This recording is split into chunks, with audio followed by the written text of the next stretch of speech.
In an undisclosed location high on the mountaintops, Superman returns home, and he has company. The Man of Steel brought Clark Kent to his fortress for a little Q&A. Superman calls on his AI to bring out a device that is able to reveal the truth. The globe of revelation will be used to confirm Clark Kent's story. Clark doesn't like this. He is basically going to go through another lie detector test. He doesn't understand why Superman will not trust him. The Man of Steel wants to tell Clark everything. That he is Clark Kent. That Superman and Clark Kent are one and the same. But Superman holds his tongue. A quick X-ray scan informs Superman that Clark's arm is truly broken. His heart rate is high. He is cold. This cannot be the dead Superman reborn. This man is truly mortal. Clark is hesitant to touch the orb, but Superman explains that the device will find a person's deepest memories, their honest feelings, their desires, and true past. Clark was not aware that he was signing up for this level of invasiveness. What if he refused? Superman states that this is his decision, and he has the right to say no. But there will be mysteries that will go unanswered.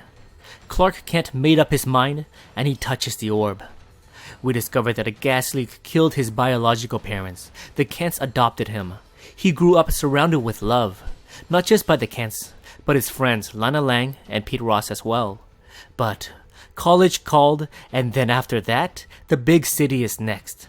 Clark got a job at the Daily Planet and worked with Perry White, Jimmy Olsen, and of course, Lois Lane. He had a good life, but then everything went upside down shortly after he went digging into Geneticron.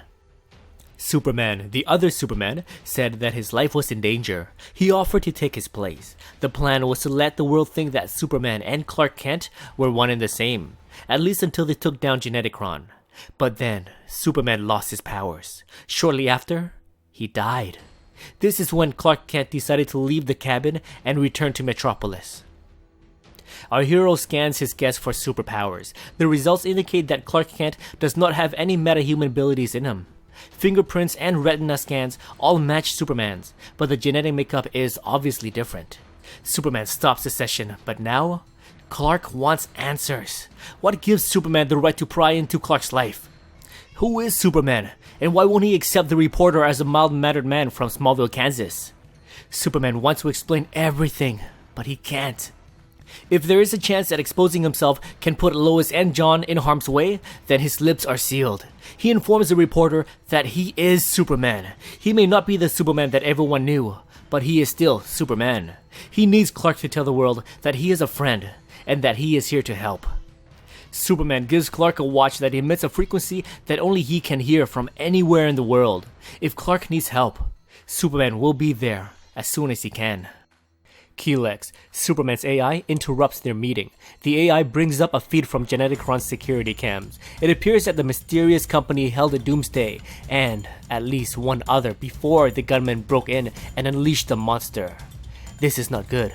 Superman needs to return to Metropolis. He returns to his city with Clark Kent, but what they find is something they cannot explain. The entire Geneticron building is gone. Jimmy Olsen is on site. He informs the Man of Steel and the reporter that there was a flash of light in the morning, and a moment later, the building was gone. The mysteries are piling up. Is everything connected somehow? Superman intends to find out. Days later, Clark Kent sends out his article, My Day with Superman. He tells the public that Superman is dead. This man is not their Superman, but he represents everything that their Superman stood for. The world is a dangerous place. Evil lurks everywhere around them. Metropolis and the entire world will need their greatest hero. We all do. Elsewhere, a man enters a motel room. He sees the House of El Sigil surrounded by apocalypse. He states, "The path is clear. The only answer is death."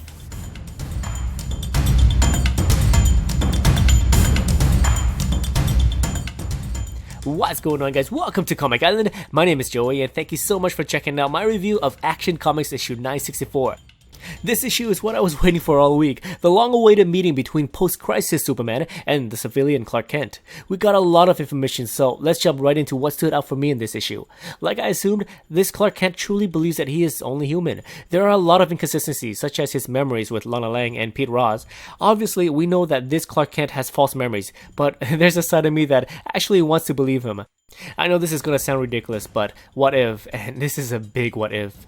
In the New 52, Clark Kent is actually human, and the new Superman was a construct created by Mr. Oz. At this point, Mr. Oz is so mysterious that he seems to have an unlimited amount of power. His line to post-crisis Superman says that nothing is what it seems. I'm just shooting in the dark here because the mystery is building up to something that could rock the internet. The action in Action Comics 964 is, well, non-existent, but that's okay. I love the scene where Superman gave Clark the watch he normally gives to Jimmy. Then he says, keep your friends close and your enemies closer.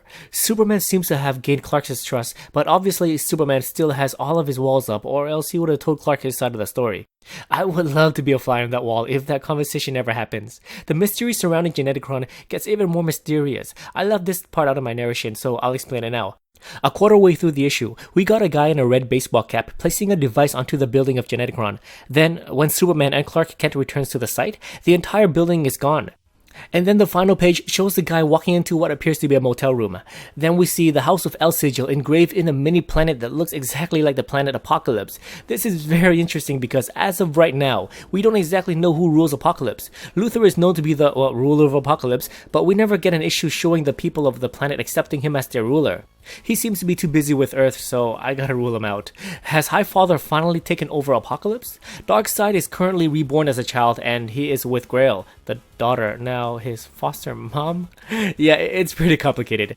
The final thing that stood out to me in this issue is the article that Clark Kent released, A Day with Superman. This is such a well-written article and I can't give too much away, so I highly recommend that you check out this issue for yourself. Alrighty guys, thank you so much for watching, and as always, if you enjoyed this video, please like, subscribe, and I'll see you guys next time in Action Comics issue 965.